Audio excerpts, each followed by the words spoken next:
la red Acción.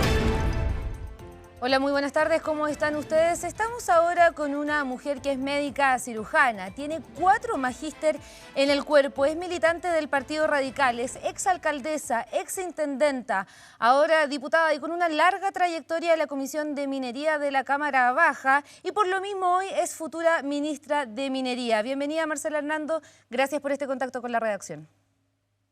Muchas gracias, Valentina. Un gusto estar contigo y gracias por el espacio a la red. Muchas gracias, para mí también es un gusto. Cuéntenos, ¿cuáles son los principales desafíos del Ministerio de la Minería?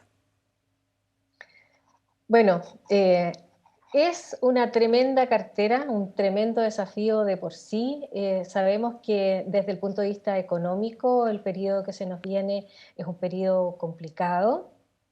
Si bien está las cifras bien aspectadas en un principio, se sabe que el 2023 va a ser muy complicado. En ese contexto somos, como lo dijo alguna vez Salvador Allende, el cobre es el sueldo de Chile y por lo tanto este ministerio tiene una tremenda responsabilidad. Somos parte también del equipo económico junto al Ministerio de Hacienda, al Ministerio de Economía, y en ese contexto entonces yo diría que los primeros desafíos tienen que ver con una reactivación económica, pero por sobre todas las cosas, y como lo ha dicho nuestro presidente electo, tenemos que hacer que esta reactivación económica sea sustentable, sea amigable con el medio ambiente y absolutamente con los pies sobre la tierra respecto de lo que es el cambio climático.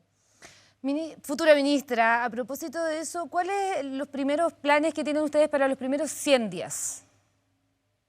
La verdad es que como gobierno, esto es un tema que lo tocamos en el encuentro que tuvimos hace pocos días, no hemos querido poner metas taxativas así a los 100 días, pero sí tareas que vamos a emprender desde el principio. Y una de las primeras cosas o de las primeras señales e improntas es el trabajo conjunto. Y si tú me preguntas a mí, me parece que el trabajo en conjunto con la ministra de Medio Ambiente es una cosa imperativa. A Tiene propósito que ver de... con algunos de los proyectos que ya están en marcha, pero también de modificaciones a la legislación vigente. Ministra, a propósito de eso, está todo el mundo muy atento a esta nueva empresa nacional del litio. Cuéntenos, ¿cuáles son los plazos que usted tiene previsto para poder implementar esta iniciativa? La empresa del litio ya había sido señalada y viene siendo señalada desde que se formó la Comisión Nacional del Litio, que funcionó aproximadamente 2 años durante el segundo gobierno de la presidenta Bachelet. En esa comisión, la verdad es que hubo bastantes productos de ella y se recomendó entonces una serie de cosas. Esas partieron con la implementación de un grupo que trabajaba sobre minería no metálica. Y ellos alcanzaron a establecer incluso una política en relación a este tema. Lamentablemente, al asumir el actual gobierno, el segundo gobierno del presidente Piñera, esto se paró, se detuvo y se congeló, por decirlo de alguna manera, se desprendieron de toda esa línea de pensamiento, de todo ese producto enorme de expertos que habían trabajado en forma transversal, porque además había gente de la academia, gente del terreno, ingenieros, etcétera, y se desechó.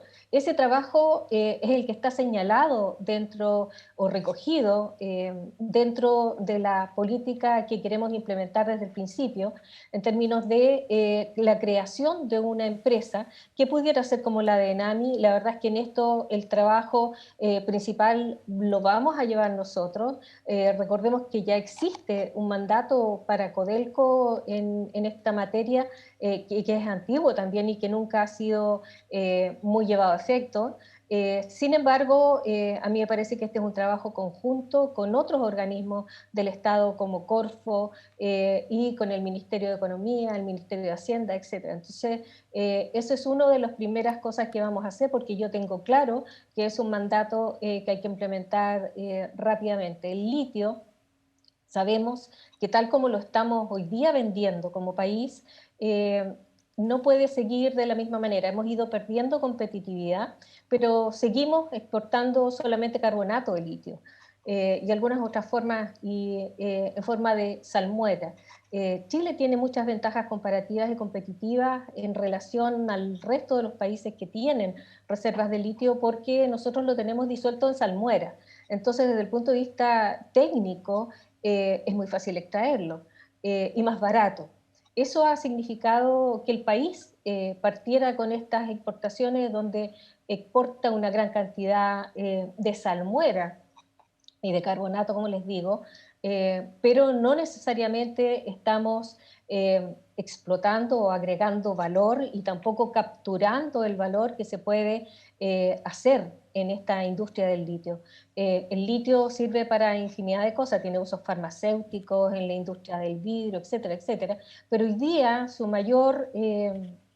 la mayor expectativa a nivel mundial es a nivel de movilización y de la elaboración de muchas baterías que permitan capturar la energía de fuentes naturales, no convencionales, y que son inestables en el tiempo. El sol tiene algunas horas y hay momentos en los cuales no se genera energía solar y necesitamos que esa energía generada durante el día quede almacenada para que permita darle una continuidad a nuestra principal industria productiva, que es la industria del cobre y que necesita una fuente fija de energía y que se mantenga en el tiempo. Marcela, a propósito de eso, ¿está dispuesta usted a sentar las bases para que la producción del litio y la elaboración de este tenga características más sustentables? Por supuesto, no solamente sustentables, yo soy una convencida de que todas las industrias se pueden desarrollar en forma sustentable. Y qué bueno que me haces esta pregunta porque te mencioné delante que yo creo que hay que trabajar con nuestra ministra de Medio Ambiente. Los territorios tienen que tomar participación activa en la definición de cuáles son sus planificaciones territoriales. Y nuestra ley 19.300 tiene algunos déficits en eso, considera la participación de las autoridades territoriales y también de la comunidad muy tardíamente en los procesos de evaluación de los proyectos de inversión.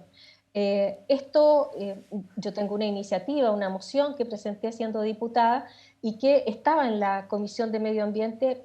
También llegó la reforma de la ley 19.300 propuesta por el actual gobierno y allí en algunos capítulos también se esbozaba lo mismo, el que la comunidad y el territorio definan desde el principio donde se permite la exploración y la explotación de cualquier riqueza y que no sea tan tardíamente la participación de los territorios. Hoy día las empresas exploran, tienen gran cantidad de permisos para explorar en cualquier parte, y una vez que encuentran algo atractivo, inician el proyecto, lo evalúan económicamente y luego toman la decisión de invertir. Y recién entonces comienza la evaluación de impacto ambiental y todo el resto, y recién ahí se le consulta a la ciudadanía. Entonces, desde mi punto de vista, debería consultarse en el territorio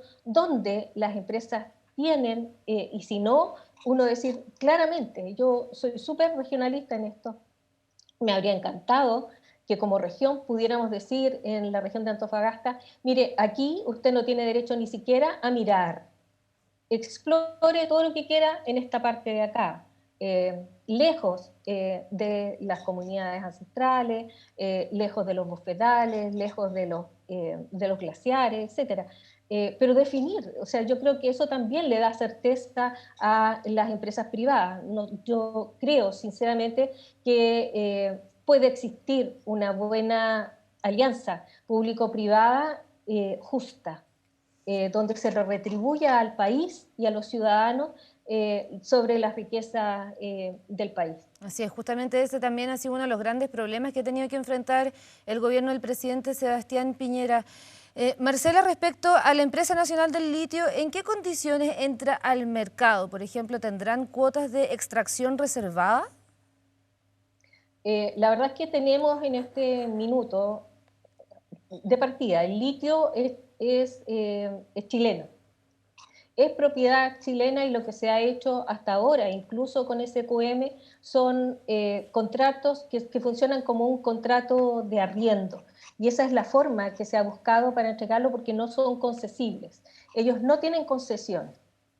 Entonces, desde el punto de vista de si tenemos cuota o no tenemos cuota, obviamente las mayores reservas son nuestras, son del país. Dicho eso, ya habían varias reservas de litio que habían sido entregadas a Codelco y ha habido algunas estimaciones o estudios incipientes en relación a eso en algunas regiones. Yo diría que Maricunga probablemente sea y Pedernales sean uno de los reservas que más contenido de litio tienen, pero eso no significa que no puedan existir otros.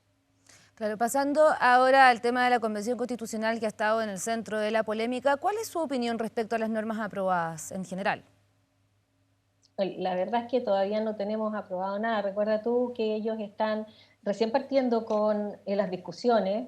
Se ha aprobado en general como el título Claro, sí. de una discusión que tiene que darse en profundidad, que tiene que ser vista en el Pleno y que una vez que sea aprobada tiene que ser sometida también a un plebiscito.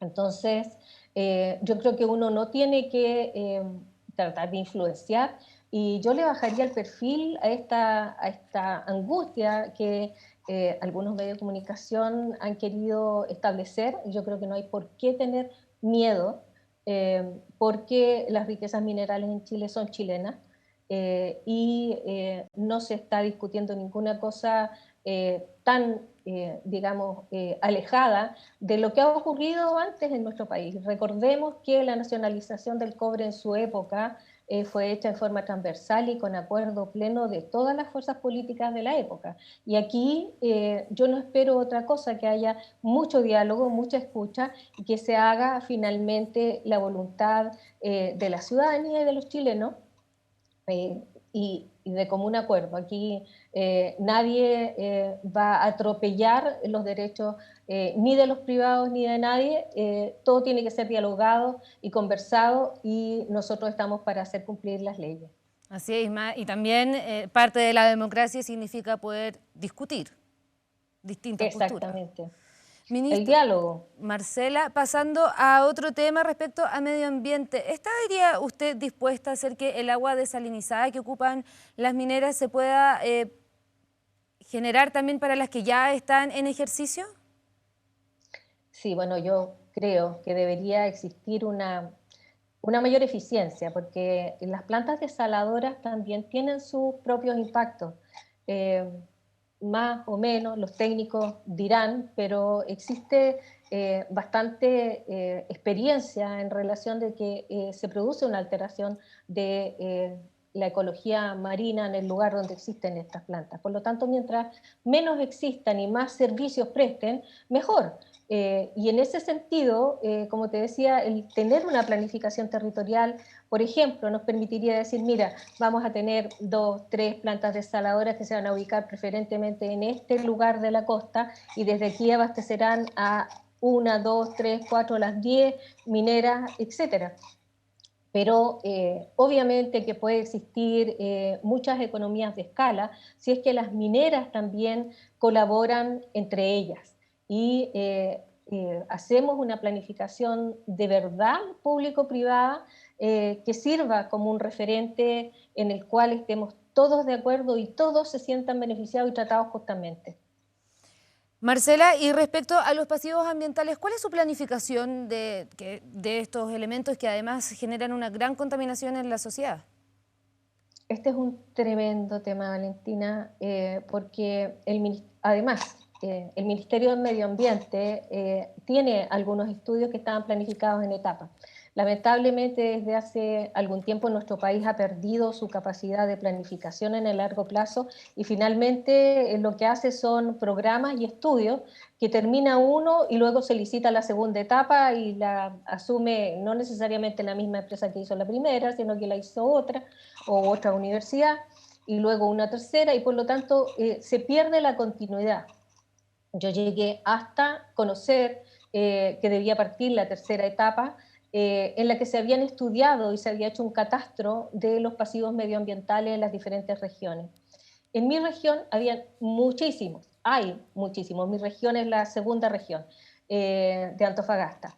De ellos estaban priorizados 300 pasivos medioambientales, de los cuales había algunos que estaban en medio de algunas ciudades, y una de las ciudades más comprometidas es Taltal, que en la ciudad, ustedes comprenderán, Taltal es pequeñito, Claro. tiene alrededor de 12.000, 15.000 habitantes, y en la ciudad, o relacionado con la ciudad, tiene 20 pasivos medioambientales, de los cuales uno de los más importantes, diría yo, es la planta de Enami, que está al lado de una escuela. Sí. Y hay una promesa que viene desde hace varios gobiernos de trasladar esa planta. Entonces tú comprenderás que para mí ese es uno de los focos. Ahora, es una tarea inmensa porque nuestra ley es reciente. Nosotros empezamos como país a legislar sobre medio ambiente en el año 93. Y antes de eso no existía nada. Por lo tanto, todas las empresas hoy día tienen la obligación de planificar y evaluar en sus proyectos qué es lo que va a pasar una vez que se cierren las faenas y de hacerse cargo de sus pasivos. Pero todas las que funcionaron antes no están obligadas. Entonces tenemos pasivos medioambientales de los cuales lamentablemente el Estado es responsable en su mayoría, y estoy pensando en Tocopilla, donde los desechos por muchos años de la quema de las termoeléctricas, del petcoke, etcétera, porque la primera planta eléctrica que hubo ahí fue de Codelco. Bueno, todos esos están a la orilla del mar, a la orilla. Cada vez que llueve y hay aluviones en Tocopilla, que los ha habido, recordemos en el 2015, eso va a dar al mar. Entonces, esquema de petcoke, son cenizas, etcétera. Entonces, lamentablemente el Estado tiene una responsabilidad enorme, y no existe un compromiso, no ha existido hasta ahora. Yo espero que este gobierno, en conjunto con la ministra de Medio Ambiente, como te digo, que es uno de los ministerios con el que me interesa trabajar estrechamente, podamos hacernos cargo de ese tipo de situaciones. ¿Y cuáles son las medidas que podríamos esperar como ciudadanía justamente respecto a los pasivos ambientales? Bueno, precisamente tener una planificación. Y yo creo que establecer algunas urgencias, porque obviamente si tú me preguntas si en Antofagasta estaban priorizados 300 sitios, en las otras regiones debe haber priorizados lugares similares, entonces es imposible abordarlo, y menos en un periodo de 4 años de gobierno. Pero establecer un plan de trabajo con eso a mí me parece que es mandatorio. Es una de las cosas que tenemos que hacer, que yo siento que es parte de mis obligaciones. Marcela, en el programa del presidente electo Gabriel Boric se plantea que se va a crear una nueva fundición y con altos estándares medioambientales. ¿Está usted dispuesta a que estos estándares medioambientales se repliquen también en otras fundiciones?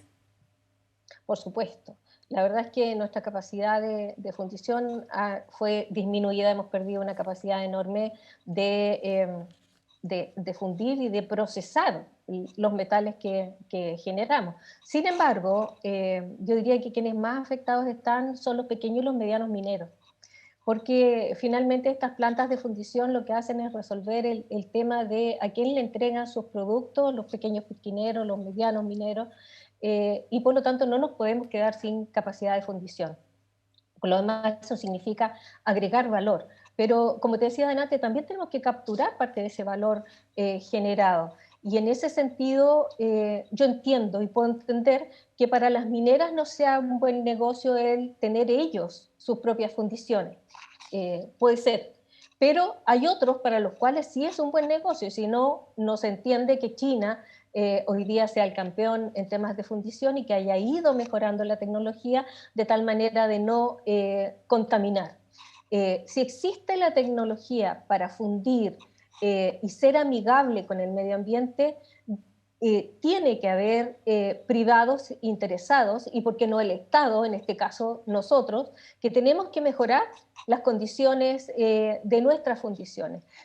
Si Ventanas, por ejemplo, desapareciera, dejaría a un montón de pequeños y medianos mineros sin tener dónde fundir, y por lo tanto es perentorio el tener una nueva fundición que no contamine, cerrarla de ventanas y también dar satisfacción y poder hacer que el sector produzca, siga produciendo, agregando valor y entregando sus riquezas al gobierno, Futura al ministra, Estado, digamos. futura ministra, le quiero preguntar también, evidentemente, su opinión respecto al proyecto Dominga.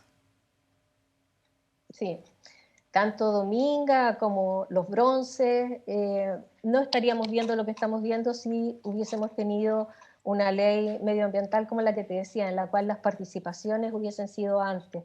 De hecho, la minera se aprobó, y eso es una práctica habitual, el separar las diferentes inversiones. Entonces el lugar de la explotación es evaluado como un proyecto, el lugar del transporte es evaluado como otro proyecto, y el lugar de embarque y del puerto es evaluado como otro proyecto.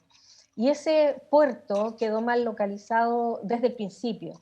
Y eso debió haberse visto como un conjunto, porque el proyecto no funciona en sus partes por separado. A eso me refiero con el prevenir que no nos pase de nuevo. Eso está judicializado en este minuto. Tenemos que esperar cuáles van a ser las resoluciones legales, y obviamente estamos para hacer cumplir las leyes, pero también para fiscalizar y para usar todas las potestades que nos entrega la ley para que eso funcione y no contamine y no destruya nuestro medio ambiente ni ese lugar que es, debería haber sido respetada la protección medioambiental que estaba además establecida allí.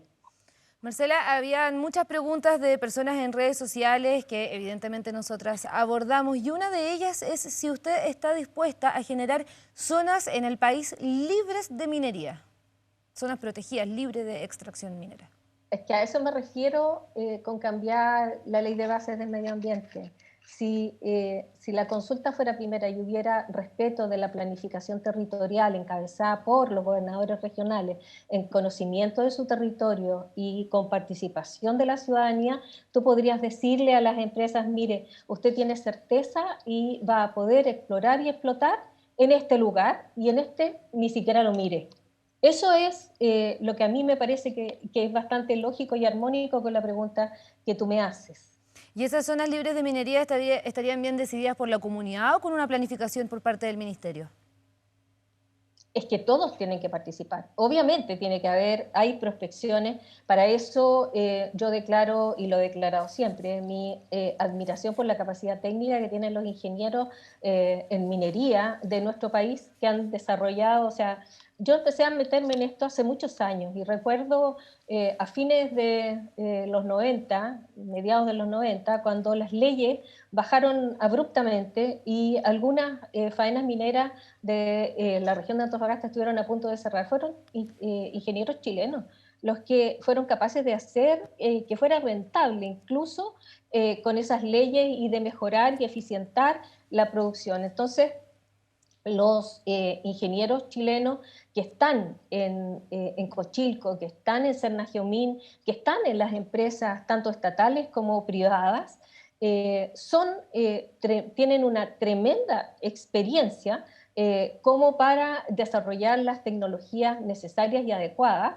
el que podamos tener una minería sustentable y que nos dé riqueza al país en forma justa. Marcela, en un minuto, ¿cuál es su evaluación del gobierno de Sebastián Piñera en materia minera? Porque además recordemos que usted fue parte de la Comisión de Minería de la Cámara de Diputadas y Diputados.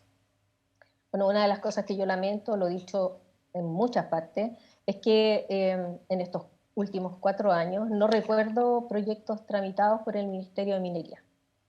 O sea, así de simple. No hubo iniciativa tampoco, hubo algunas que quedaron así como en el olvido.